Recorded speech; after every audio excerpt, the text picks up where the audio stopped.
warahmatullahi wabarakatuh.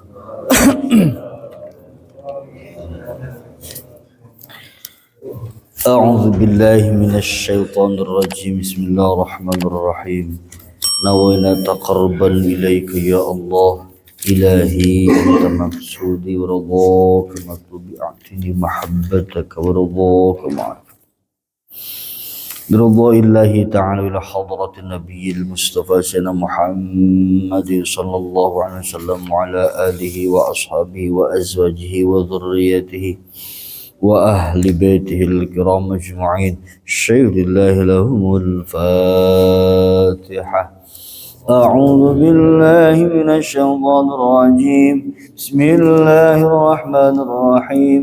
الحمد لله رب العالمين الرحمن الرحيم مالك يوم الدين إياك نعبد وإياك نستعين اهدنا الصراط المستقيم صراط الذين أنعمت عليهم غير المغضوب عليهم ولا الضالين.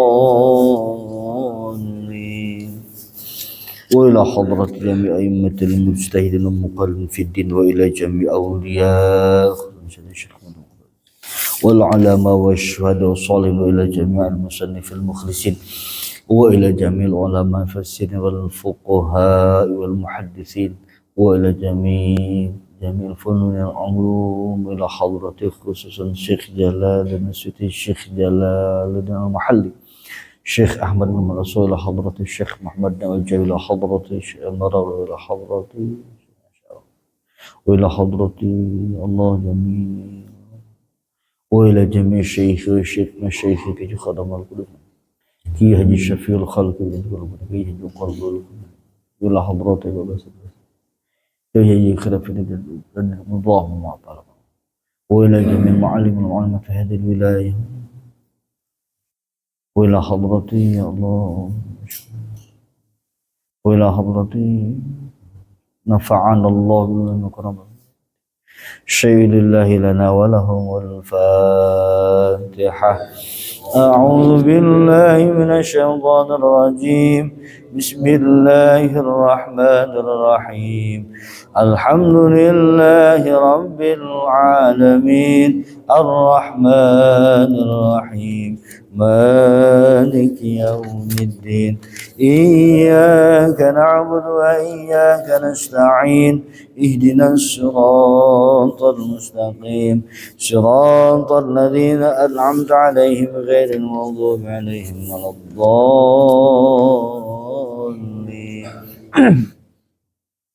ثم إلى رجل من المسلمين والمسلمات والمؤمنين والمؤمنات من مشارق الأرض إلى مغاربها في بر بحر من الشمال خصوصا آبائنا وأمهاتنا وأجدادنا وجداتنا ومشايخنا ومعلمنا الشيخ وجماعاتنا ومريدين وإلى رجل القبور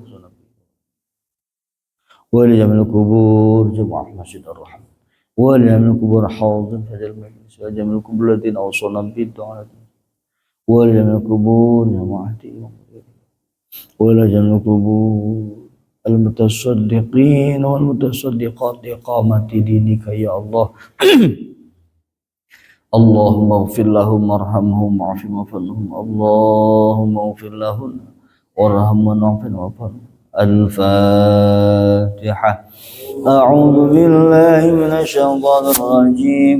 بسم الله الرحمن الرحيم.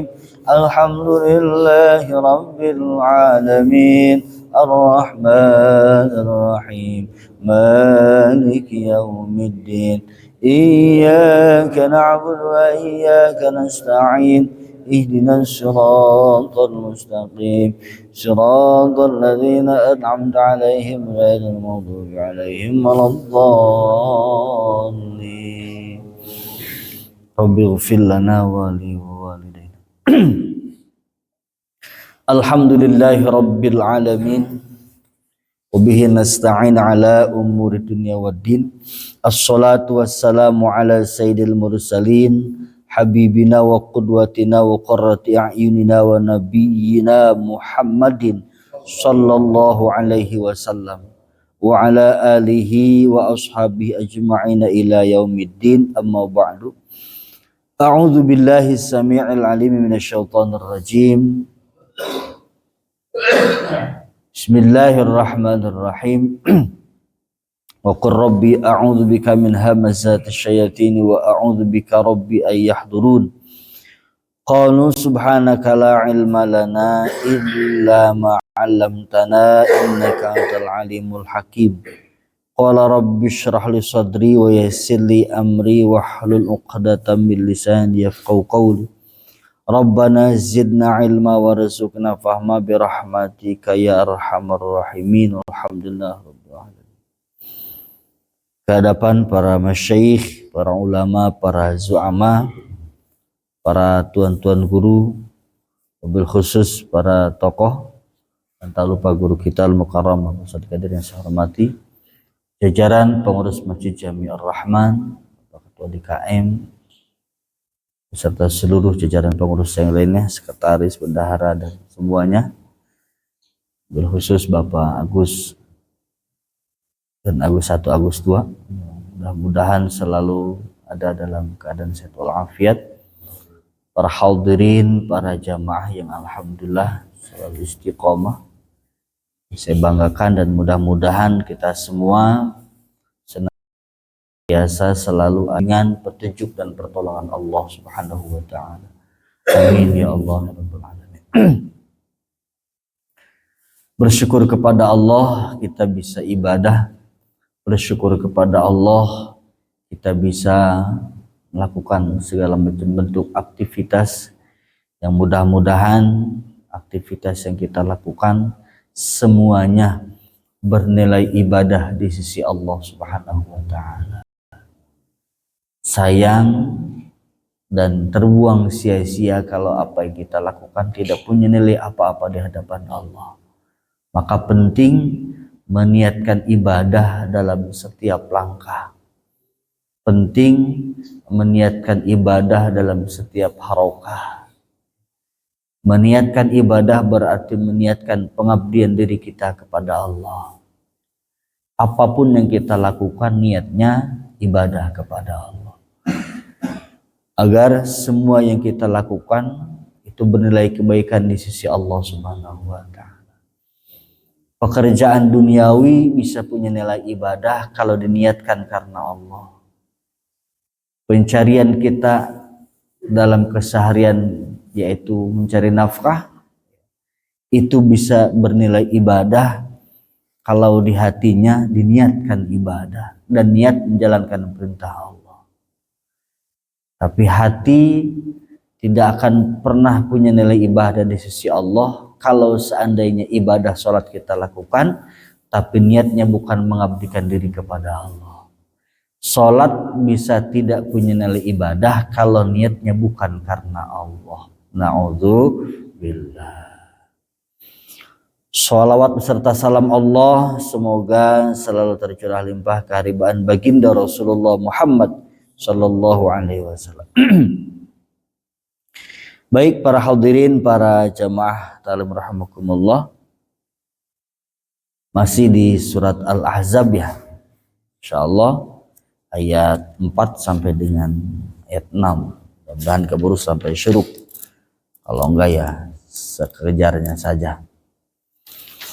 Tabarukan. A'udzu billahi minasyaitonir rajim. Bismillahirrahmanirrahim. Ma ja'alallahu lirajulin min qalbayni fi jawfihi. وما جعل أزواجكم اللاتي تظاهرون منهن أمهاتكم وما جعل أدعياءكم أبناءكم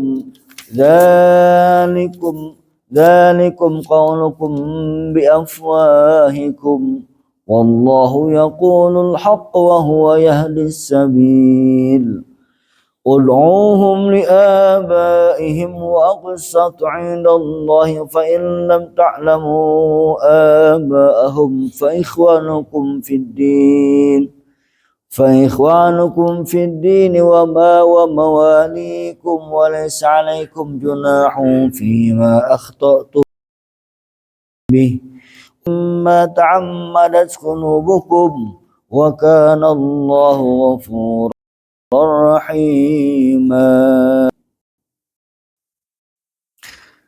Sadaqallahul azim. Allahu a'lamu bimuradi maksudih. A'udzu billahi minasyaitonir rajim. A'udzu, aku berlindung billahi kepada Allah, minasyaiton, dari segala macam bentuk godaan syaitan, ar-rajim yang dirajam. Bismillahirrahmanirrahim. Bismillah dengan menyebut asmaning Allah. Ar-Rahmani aymun imi bijala ili ni'ami, ar-Rahimi aymun imi bidaqaikiha.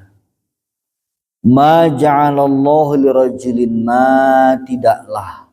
Maknanya makna fi manafi ada dua. Ada makna fi hujaziyah, fi mulghah. Ma tidaklah ja'ala menjadikan Allah sapuning Allah lirajulin kepada setiap manusia. Lirajulin kepada individu orang yang kuat. Rajulin itu kalimat isim yang akar katanya dari rajulun. Rajulun itu artinya apa? Laki-laki.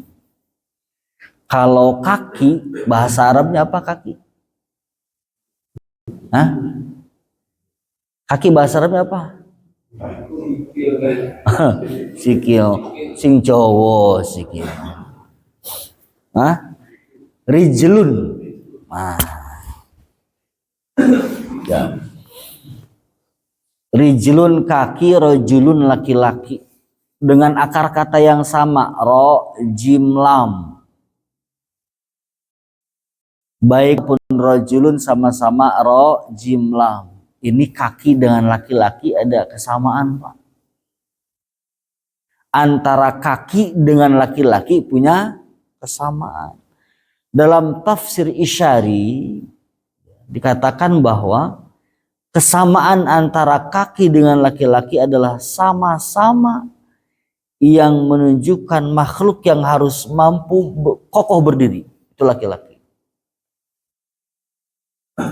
Dan laki-laki adalah makhluk yang menjadi titik tumpu bagi siapapun orang yang ada dalam tanggung jawabnya. Itu laki-laki.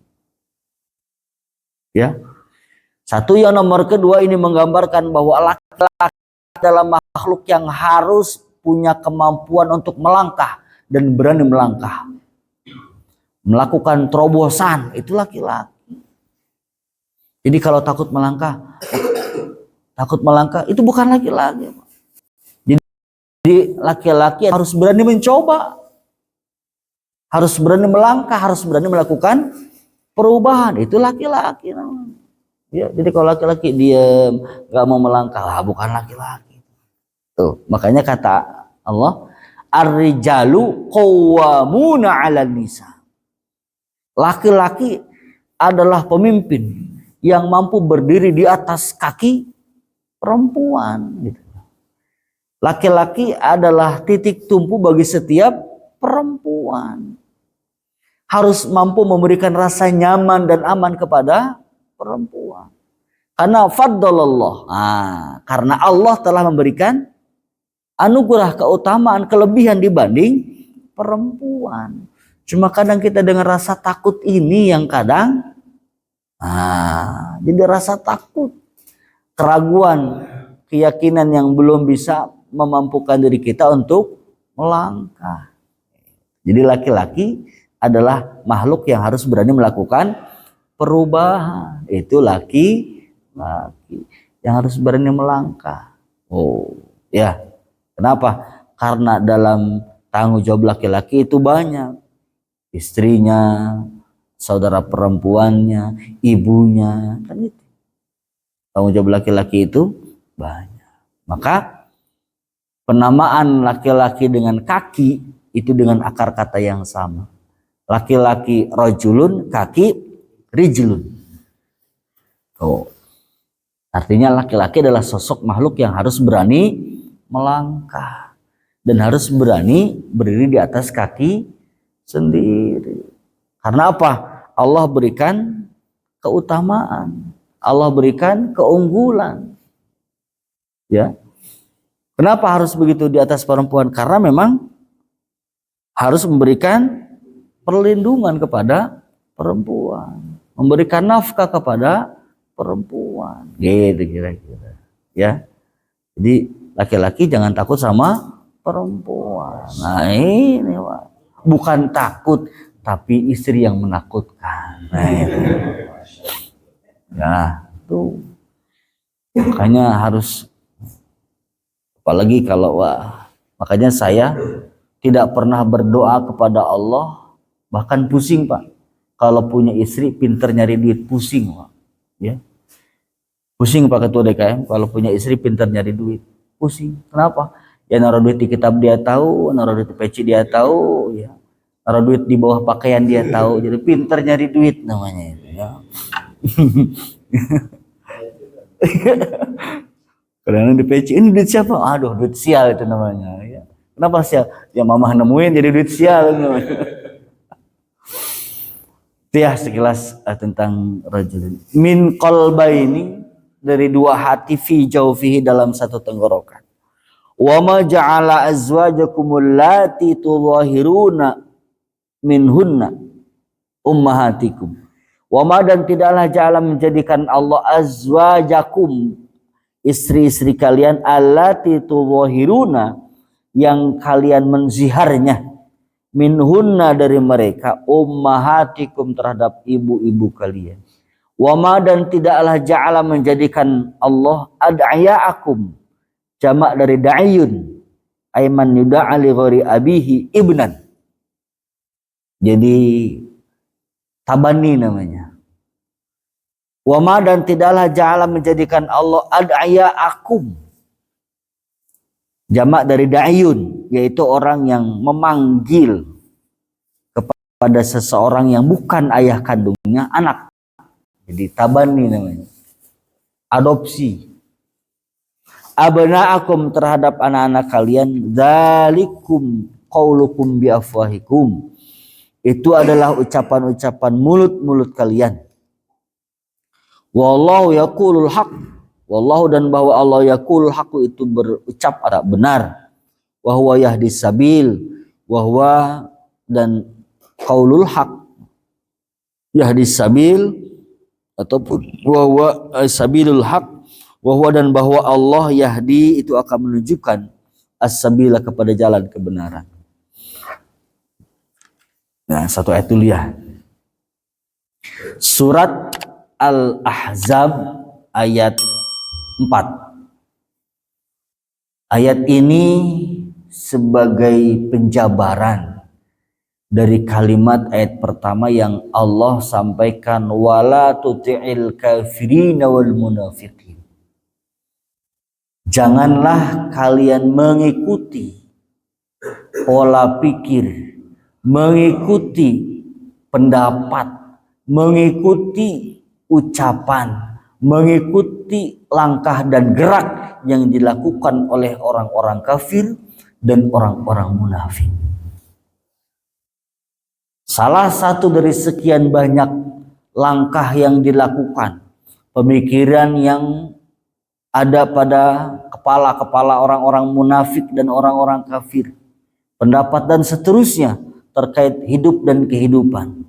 Di antaranya adalah ma ja'alallahu lirajulin min qalbaini fi jawfihi.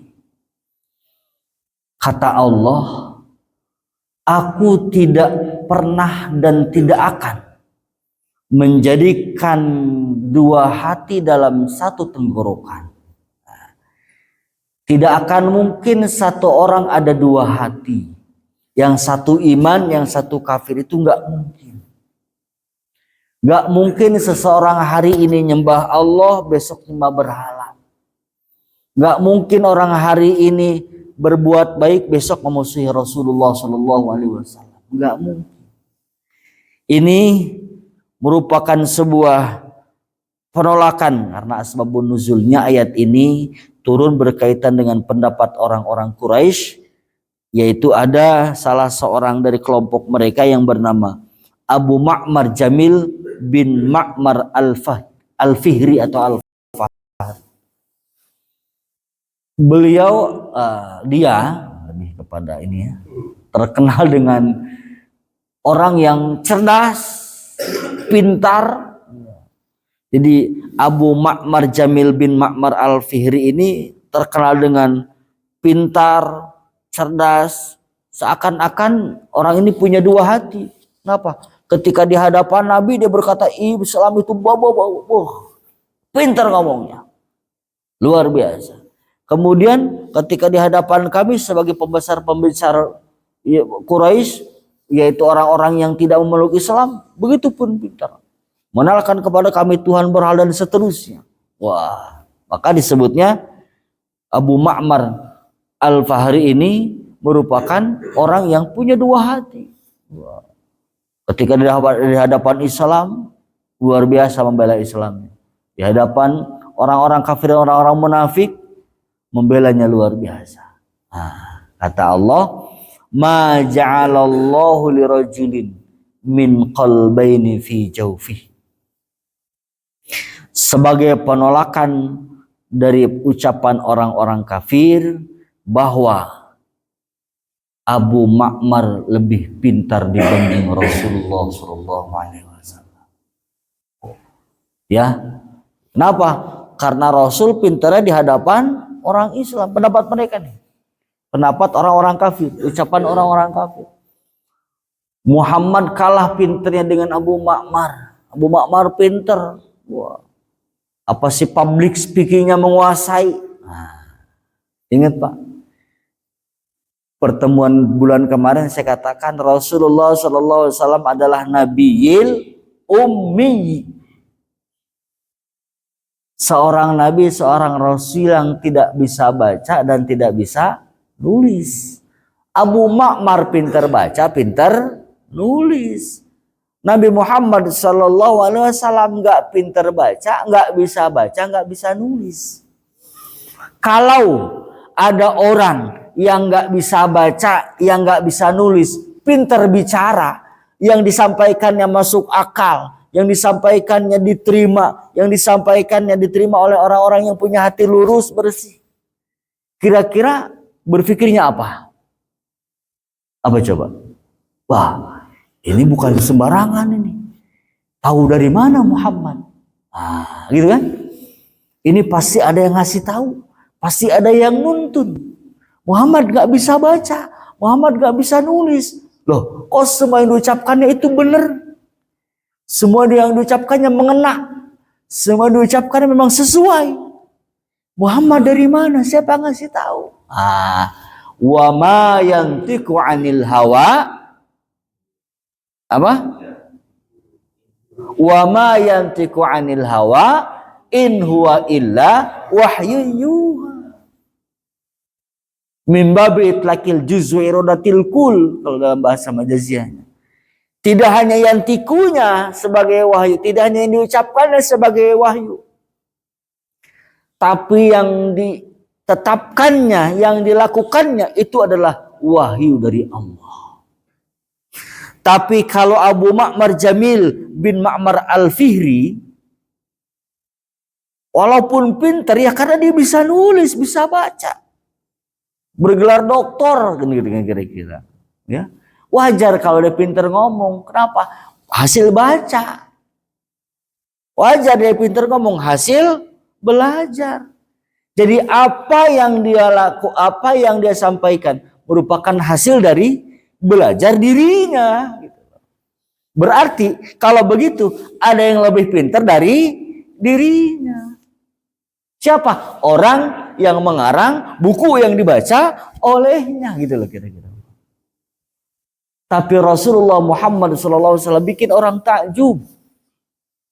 Gak bisa baca, gak bisa nulis. Public speakingnya menguasai. Yang disampaikannya mengena.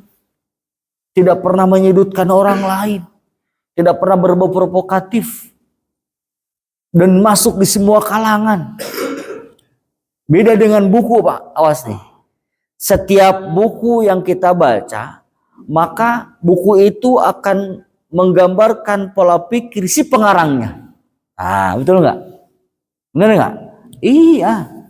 Contoh buku tentang pendidikan karangan maka buku itu menggambarkan pola pikir apa sih yang ada di kepala, yang ada di hati, termasuk sikap, menggambarkan seorang pengarangnya. Sama seperti tafsir Jalalain, tafsir Shawi. Kalau tafsir Shawi kan pengarangnya Syekh Ahmad bin Muhammad As-Shawi, mazhabnya Maliki. Maka penafsirannya agak berbeda dengan tafsir Jalalain, kan begitu. Jadi tergantung si pengarangnya. Jadi Abu Ma'mar ketika menyampaikan pendapatnya, berarti pendapat sesuai dengan referensi yang dia dapat. Beda dengan Rasulullah, beda dengan Muhammad sallallahu alaihi wasallam. Ketika beliau menyampaikan ilmu, ketika menyampaikan apapun pendapat dari beliau, itu adalah wahyu dari Allah, sehingga penerimaannya pun berbeda dengan apa yang disampaikan oleh Abu Ma'mar.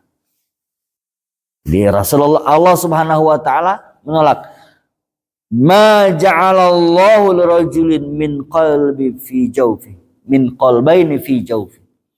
Tidak mungkin Allah menjadikan di dalam satu orang ada dua hati. Makanya ada istilah, tidak mungkin satu hati ada dua cinta. Kan gitu. Ya. Cinta dan benci adalah dua hal yang berbeda. Tidak mungkin ketika cinta dia benci, tidak mungkin datang secara bersamaan. Begitupun antara iman dengan kekufuran, berbeda, ya.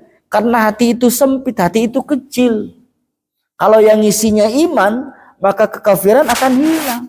Kalau yang isinya malaikat, maka setan pergi. Tapi kalau yang isinya setan, itu malaikat juga pergi. Gitu ya. Jadi kalau orang yang isi hatinya setan, maka yang diucapkannya setan. Ya. Yang dipikirannya setan, yang jelek-jelek mulu, nggak pernah ngeliat orang itu baik. Ya. Anggap orang itu tuh. Jadi kalau orang hatinya diisi setan, maka matanya mata setan. Ya. Hatinya diisi setan, matanya mata setan, telinganya setan. Mana resep ngedengerin hal-hal jelek, resep ngedengerin yang bersifat gibah, ngomongin orang, nyeritain orang. Masya Allah. Ya. Pantatnya ditiupin sama setan. Betah kalau duduk buat ngomongin orang. Rokok sampai habis 2 bungkus. Kopi sampai nambah 2 gelas. Padahal yang diomongin muter itu lagi. Bukan obrolan terobosan, bukan obrolan yang inovatif, tapi yang bersifat provokatif. Na'udzubillah. Itu orang Israel, ya. Kalau orang sini jamaah Ar-Rahman enggak ada yang begitu, ya. Di Posrona juga yang diobrolin Quran, Masya Allah, ya. Di Posrona yang diobrolin bagaimana nih masjid nih, ininya kemajuan dan pelayanan untuk umat, Masya Allah, ya. Kemudian di Balai RW juga yang dibicarain bagaimana melayani masyarakat dengan baik, biar tenang, biar nyaman dalam kehidupannya. Kan begitu ya. Nggak rame ngomongin orang, apalagi yang diomongin RW-nya. Enggak ada, ya. Masya Allah. Nggak ada, itu warga Israel yang kayak gitu mah, ya. Kita Masya Allah baik, bager, tarang ada sabun, ya. Alhamdulillah. Tuh. Nah, jadi ayat keempat ini, di awal ayat keempat ini Allah memberikan penegasan bahwa tidak mungkin, tidak akan Allah jadikan satu orang ada dua hati. Ya. Artinya Abu Ma'mar kalau yang dia ucapkan tentang keimanan menunjukkan bahwa dia sedang ada dalam posisi apa sih kalau dalam bahasa kita musang berbulu domba. Karena Abu Ma'mar adalah tokoh munafik. pintar ngomong, pintar memutarbalikan fakta, menguasai public speaking dan seterusnya. Sehingga kata orang-orang kafir, Abu Ma'mar ini pintar. Ya, di depan orang Islam dia bisa memutarbalikan fakta. Nauzubillah. Artinya secara tafsir isyari Allah menggambarkan tidak mungkin seseorang yang ibadahnya karena Allah di hatinya nih, kemudian ini berkat dorongan hidayah, tapi ucapannya nggak ikhlas, itu nggak mungkin. Kalau orang hatinya ikhlas, hatinya tulus, maka nggak mungkin ada setan di dalamnya. Artinya kalau dia ikhlas, kalau dia tulus, ketika tidak dihargai nggak marah. Nah, ini ya. Maka ada ta'rif hubbuhum wa bughduhum sawa. Orang ikhlas mau di alam, mau dihina, mau dihargai ataupun tidak mempengaruhi amalnya. Ya. Kalau bukan Pak Haji ini nggak beres itu. Iya. Makin ditambah duitnya. Semakin dipuji semakin kayak itu. Semakin dipanggil semakin gede sawerannya. Nah, nggak gitu, nggak ikhlas sama itu. Ya. Ketika dihina, maka dia tidak jadi. Udah untung saya kasih. Wah. Ingat ya, ikhlas itu hubbuhum wa bughduhum sawa. Baik diterima baik dihina ataupun dipuji tidak akan pernah mempengaruhi terhadap amal yang dia lakukan. Jadi tidak mungkin hati seseorang ibadah kepada Allah. Ingat, kita bisa ibadah, kita bisa taat kepada Allah dikarenakan Allah berikan kita hidayah. Kalau orang, ingat nih, kalau orang ibadahnya meyakini bahwa dirinya bisa ibadah karena hidayah Allah, maka dipastikan ibadahnya ikhlas. Tapi orang kalau ibadahnya karena ego, karena hawa nafsu, dipastikan nggak akan ikhlas ibadahnya. Karena ketika hati diisi dengan karena Allah, maka dipastikan karena Allah itulah akan melahirkan sebuah keikhlasan dalam beribadah. Tapi kalau ibadahnya karena ego, karena hawa nafsu, nggak mungkin ikhlas ada. Ma ja'alallahu lirajulin min qalbaini fi jawfi. Ini dalil. Orang kalau ibadahnya, perbuat baiknya karena ego bukan karena Allah, maka dipastikan berbuat baiknya itu enggak ikhlas. Tapi kalau ibadahnya karena Allah, insya Allah hatinya akan mencerminkan perbuatan yang ikhlas. Karena antara ikhlas dengan tidak ikhlas dua hal yang berbeda. Antara ikhlas dengan keegoan dua hal yang berbeda. Na'udzubillah. Satu. Kedua, wa ma ja'ala azwajakumul lati tudhahiruna minhunna ummahatikum. Kebiasaan orang-orang Quraisy, penduduk Mekah pada saat itu, kalau mau menceraikan istrinya dengan cara menghinanya. Menghina apa? Dengan ucapan apa? Kamu seperti punggung ibuku. Atau kamu seperti punggung saudara perempuan kandungku. Itu ucapan talak yang diucapkan oleh orang-orang kafir Mekah, orang-orang Quraisy pada saat itu. Jadi cara menceraikannya dengan begitu. Makanya kata Allah, wa ma ja'ala azwajukumul lati tudhahiruna minhunna ummahatikum.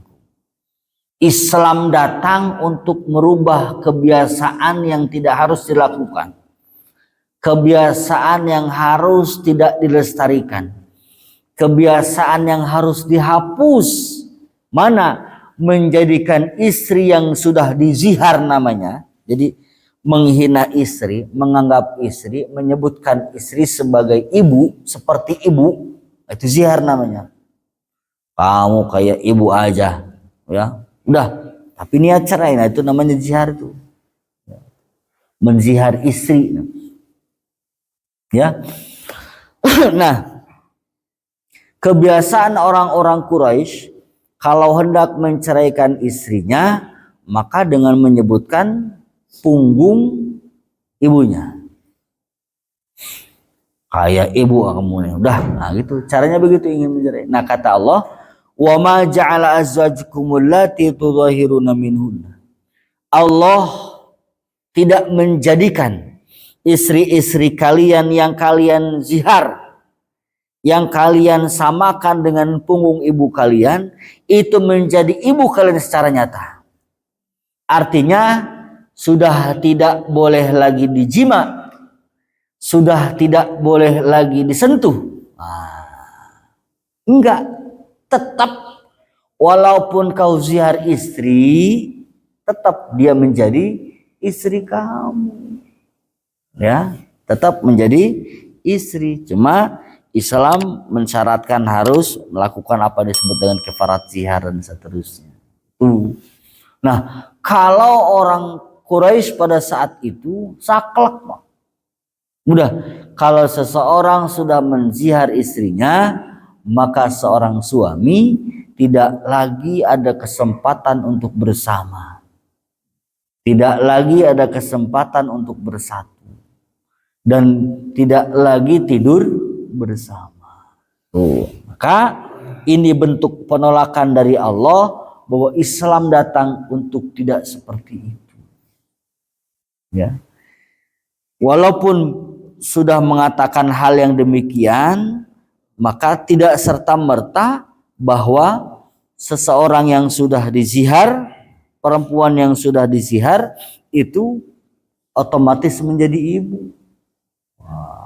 Ini kebiasaan yang harus ditinggalkan. 2. Yang nomor ketiga, wa ma ja'ala ad'iyaakum abna'akum dzalikum qaulukum bi afwahikum. Yang nomor ketiga, bahwa kebiasaan orang-orang Quraisy, penduduk Mekah pada saat itu adalah menjadikan dan memposisikan anak angkat menjadi anak kandung. Apa? Memposisikan anak angkat menjadi anak kandung. Apapun warisnya dapat. Kalau dia perempuan nggak batal wudu sama bapak angkatnya. Tabani ya, tabani itu ngangkat anak, mengadopsi namanya. Ya. Nah, kata Allah, wa ma ja'ala ad'iyaakum abna'akum. Allah tidak pernah menjadikan anak angkat, anak adopsi menjadi anak kandung. Maka langkah yang mereka lakukan adalah bentuk kesalahan. Maka Islam datang untuk memperbaiki. Punten, mohon maaf. Rasulullah SAW pernah mengangkat anak yang bernama Zaid, yang setelah datang Islam menjadi Zaid bin Harisah. Ya, benar nggak? Dulunya Zaid bin Muhammad. Datang ayat ini. Oh, nggak boleh anak angkat dibinkan kepada ayah angkatnya. Nggak boleh anak angkat dapat harta waris. Tidak ada anak angkat dapat harta waris. Maka ayat ini menegaskan itu kebiasaan orang-orang Mekah. Itu kebiasaan orang-orang jahiliyah, orang-orang Quraisy. Islam datang untuk merubahnya itu. Jangan sampai mengadopsi anak, binnya dihilangkan. Awas nih. Ya. Ini untuk administrasi saja. Enggak gitu. Karena aneh begitu ya. di akto, di kakak, dibinkannya kepada ayah angkat. Jangan. Bentuk kezoliman. Kalau mau adopsi, adopsi aja. Ya. Artinya mengadopsi secara materi, jangan secara nasab. Oh ya, ya udah saya adopsi materi tapi bentuknya semua biaya saya yang tanggung. Kalau ada apa-apa. Nah. Dan apalagi yang bukan bersifat keponakan, tinggal satu rumah, dia melihat aurat istri, dosa istri kita tuh. Terlihat auratnya di depan anak angkat, dosa. Dan dia melihat aurat istri kita juga dosa. Kalau apalagi sudah menginjak remaja dan dewasa, maka hati-hati. Maka wajar kalau ada seorang ulama mengatakan adopsi yang bersifat plus nasab itu haram. Ya, karena khawatir itu. Karena apalagi sekarang ya zamannya begitu. Jangan-jangan ayah angkat kadang-kadang dengan ayah tiri pun karena nikahnya waktu dia masih bayi, ibunya karena saking sakit hatinya dibinkan kepada suami barunya. Nggak bisa itu. Karena fatal, Pak. Maka kalau mau nikah tanya dulu. Makanya kan KUA selektif tuh petugas tuh. Anak siapa, bapaknya siapa, saudara. Harus jelas. Kita pun harus selektif. Kalau mau cari menantu, ya. Anak siapa, Neng? Ya, di mana tinggalnya, anak siapa, terus telusuri ataupun utus orang terdekat, ya, biar menelusuri itu. Karena khawatir ternyata dia anak angkat dan gak ada hubungan saudara. Wah, ini repot. Dibinkannya kepada ayah angkatnya. Maka ayah angkat boleh nggak jadi wali? Boleh nggak? Tergantung status ayahnya. Kalau dia sebagai uak bisa, kan ayah angkat, karena yang diangkat keponakan. Tapi kalau orang lain nggak bisa. Harus ada wali hakim disebutnya. Wali hakim dalam hal ini biasanya adalah kepala KUA atau pengadilan agama. Kemudian pengadilan agama memberikan perintah agar kepala KUA bisa menjadi wali hakim. Jadi bagi perempuan yang tidak punya wali, boleh Pak pakai wali hakim. Harus paham nih Pak, perwalian. Ya, ketika seseorang perempuan nggak punya ayah, tapi dia punya saudara perempuan, punya paman, punya uwa, Pak Le, Pak D, saudara sepupu dari Pak Le-nya, saudara sepupu dari Pak D-nya. Ya. Dan ada tahapan, nggak langsung dia langsung ke saudara laki, enggak. Ke paman dulu, ke Pak D dulu, baru ke saudara laki-laki. Jadi ada tahapan, nggak langsung, ya wis nggak usah ke Pak D, Pak Le, boy kamu juga kan mas aku. Ya.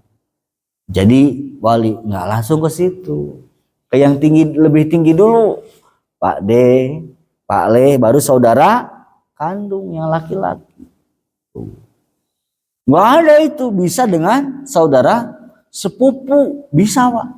Saudara sepupu ada kalanya bisa menjadi wali, ada kalanya bisa menjadi suami. Gitu. Boleh saya laki-laki, kemudian saudara adik saya laki-laki, bebesanan gitu kira-kira. Ya.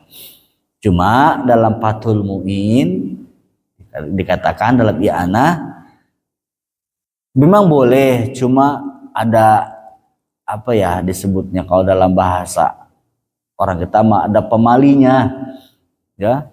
Apalagi yang perempuan dari pihak kakak laki-laki, ya. Yang laki-laki dari adiknya yang laki-laki. Jadi sepupuan nikah, tapi kakak sepupunya perempuan, adik sepupunya laki-laki. Nah ini disebutnya mewaris terhadap kurus. Jadi punya anak itu nggak ada yang gemuk, kurus, penyakitan. Nah itu tuh. Ya kalau bisa menghindari ya.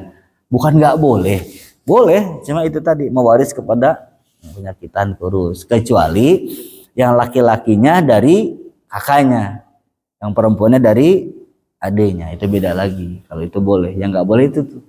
Jadi yang perempuan kakaknya, yang laki-laki adiknya, sepupuan. Jadi boleh ya, sepupuan ada kalanya boleh menjadi wali dan boleh bisa menjadi suami. Itu. Nah maka sepupu itu melihat aurat haram. Tuh, ya beda dengan keponakan. Keponakan juga kan, keponakan istri bagi saya itu bukan muhram, ya. Tapi di saat istri tidak ada, istri meninggal, maka boleh menikah dengan keponakan istri. Itu yang perempuan ya. Sama seperti ipar. Ya. Maka ada judul ipar adalah maut. Wah, gitu ya. Jadi adik ipar, kita punya istri, istri punya adik atau punya kakak yang perempuan, boleh kita nikah dengan catatan kalau sudah cerai sama istri kita, kan gitu. Ya. Nikah sama kakaknya, punya adik cantik, ya, diceraikan kakaknya, nikah sama adiknya. Ceraiin lagi, nikah sama, itu namanya boros istri irit mertua. Ya. Boros istri irit mertua. Ya, pindah-pindah nggak baik gitu ya. Boleh nggak? Boleh, secara hukum agama boleh. Selagi tidak disatukan ya. Sama seperti keponakan. Istri punya saudara, saudaranya punya anak, istri punya keponakan perempuan cantik janda, boleh kita nikahin dengan catatan kalau sudah cerai dengan istri. Na'udzubillah, tapi jangan ya. Ataupun kalau istri meninggal dan seterusnya. Artinya keponakan itu artinya haram dinikah kalau masih ada istri. Oh ya, jadi sepupu berarti sepupu kan walaupun kadang bisa menjadi suami, walaupun kadang bisa menjadi wali, tetap sepupu mah ketika kita melihat auratnya adalah haram. Ya, maka seorang istri termasuk melanggar aturan agama ketika tanpa izin suami mempersilahkan dan memberikan izin masuk saudara sepupu laki-lakinya. Oh, ya. Dulu mas, ya aku kan saudara kamu. Aku ini, bapak kamu itu aku. Gak bisa mas, belum ada izin suami saya, harus begitu. Ya, haram hukumnya memberikan izin masuk seorang istri ke dalam rumah, walaupun tamunya adalah sepupunya. Wah, ini Masya Allah, kalau kita kayak sudah biasa ya.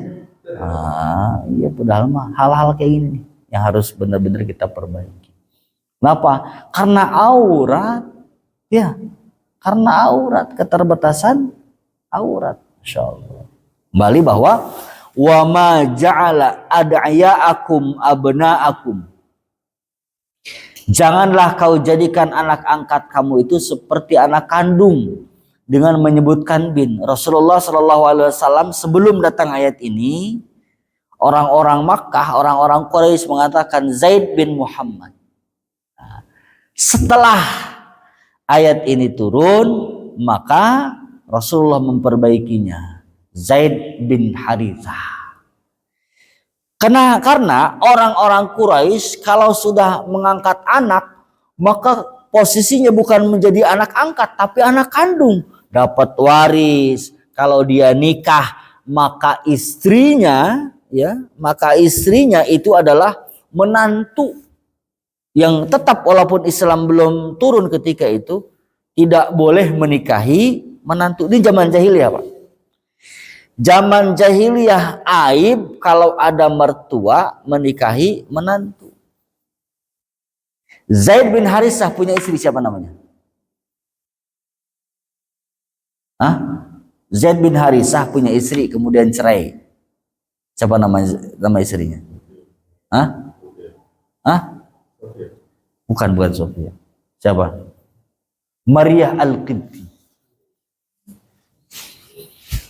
Dan ini ketika dicerai sama Zaid bin Harisah dinikahi oleh Rasulullah.